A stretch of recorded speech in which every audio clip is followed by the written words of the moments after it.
Почитувани граѓани, почитувани медиуми.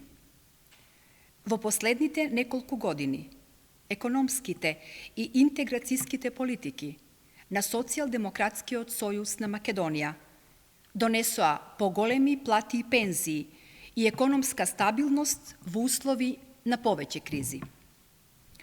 Податоците се особено јасни ако се спореди со времето на ДПМН, кога земјата беше 11 години во изолација, искарана со целиот демократски свет. Стапката за невработеност во 2016 година беше речиси 24%. СДСМ успеа да ја намали драстично и денес е околу 14%. Само за една година имаме зголемена вработеност од 9,5%. Минималната плата на работниците во државата во 2016 година со ДПМН изнесуваше 10.000 денари, а во некои сектори и 8.000 денари. СДСМ неколку пати ја зголеми минималната плата и од оваа година изнесува 21.000 денари. Тоа е двојно повеќе во однос на ДПМН.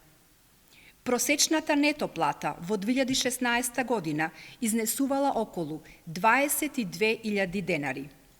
СДСМ го оствори изборното ветување пред време и во 2023 година просечната нето плата е историски највисока, изнесува 37.000 денари.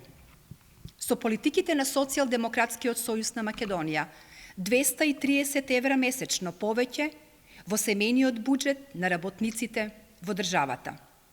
Просечната пензија Социјалдемократскиот сојуз на Македонија ја зголеми за 40% во однос на времето на ДПМН во 2016 година. Успешните економски политики заедно со интеграцијските политики даваат резултат. Со членството во Европската Унија, овие економски резултати ќе бидат значително поголеми. Во првите 5 години од членството, работниците ќе имаат повисоки плати од 70 до 100%. Затоа Социјалдемократскиот сојуз на Македонија е посветена на интеграцијата и членството во Европската Унија за поголеми плати и поголеми пензии. Тоа ДПМН го блокира со своите неразумни постапки, блокираат поголеми плати за работниците, поголеми пензии и подобар животен стандард. Тоа е изборот пред пратениците. Интеграција во Европската Унија и подобар животен стандард или изолација, стагнација и економско уназадување. Благодарам.